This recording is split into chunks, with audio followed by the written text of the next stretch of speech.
अस्सलामुअलैकुम दोस्तों, कैसे हैं आप लोग। उम्मीद करते हैं कि आप तमाम लोग खैरियत से होंगे। दोस्तों आज की वीडियो में हम कुवैत की कुछ बड़ी और इम्पोर्टेंट जो अपडेट आ रही है वो आप लोगों के साथ शेयर करने वाले। अगर आप कुवैत में रहते हैं, कुवैत के हालात वाक़यात से वाखबर रहना चाहते हैं, इस वीडियो को आप शुरू से लेकर आखिर तक जरूर देखें। दोस्तों पहली अपडेट ये है कि कुवैत में आज सुबह मॉर्निंग में तकरीबन साढ़े चार बजे से 5 बजे के दरमियान जो है वो भूकंप आया था।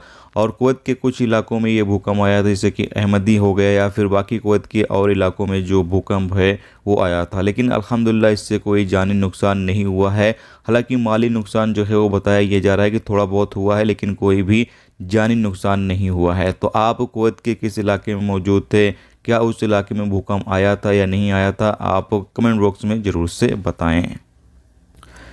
इसके साथ ही दोस्तों अगली अपडेट ये है कि कुवैत एमओआई की टीम ने फरवानिया इलाके में जो है चेकिंग की और चेकिंग के दौरान कई लोगों को जो है वो गिरफ्तार किया गया है। जैसा कि आपको पता है कि कुवैत एमओआई की टीम जो है इस वक्त लगातार चेकिंग जो है कुवैत के अलग अलग इलाकों में कर रही है। और जो लोग भी इलीगल तरीके से रहते हैं या फिर इलीगल तरीके से कारोबार कर रहे हैं, उन तमाम लोगों को गिरफ्तार किया गया है। इसके साथ ही आपको बता दें कि कुवैत के तकरीबन एक ऑफिस जो कि फेक ऑफिस था डोमेस्टिक वर्कर का, उस पर भी कार्रवाई की गई है और वहां से भी तकरीबन 7 लोगों को गिरफ्तार किया गया है। इसके साथ ही यहां पर एक कार्रवाई और की गई है कि कुछ लोग जो गलत काम होता है वो कर रहे थे, लेडीज़ और जेंट्स मिलकर, तो उन लोगों को भी यहां पर गिरफ्तार किया गया है।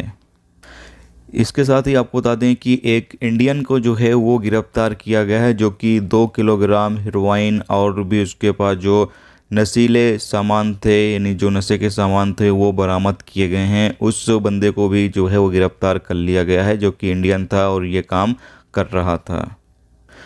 इसके साथ दोस्तों अगली अपडेट ये है कि एक कुवैती नागरिक ने, जिसने एक मिस्र की 24 साला औरत के साथ जो है वो बलात्कार किया, उसको रेगिस्तान में जो है वो बहाने से ले गया और फिर उसका वहीं पर जो है वो बलात्कार कर दिया है। अपडेट के मुताबिक बताया यह गया है कि पुलिस ने उस कुवैती नागरिक को जो है वो गिरफ्तार कर लिया है और उसके खिलाफ जो भी कानूनी कार्रवाई होगी वो की जाएगी। तो ये दोस्तों आज की कुवैत की कुछ इंपॉर्टेंट अपडेट, इंपॉर्टेंट खबर जो आप लोगों के साथ शेयर की गई। तो उम्मीद करता हूँ ये जानकारी, ये अपडेट आपको अच्छी लगी हो तो प्लीज़ वीडियो को लाइक और शेयर जरूर कर दें। चैनल पर नए हो चैनल को सब्सक्राइब कर लें, क्योंकि यहाँ पर आपको कुवैत के हवाले से जो भी ताज़ा तरीन अपडेट, ताज़ा तरीन जानकारी होगी वो देखने को मिलती रहेगी। वीडियो देखने का बहुत बहुत शुक्रिया। अल्लाह।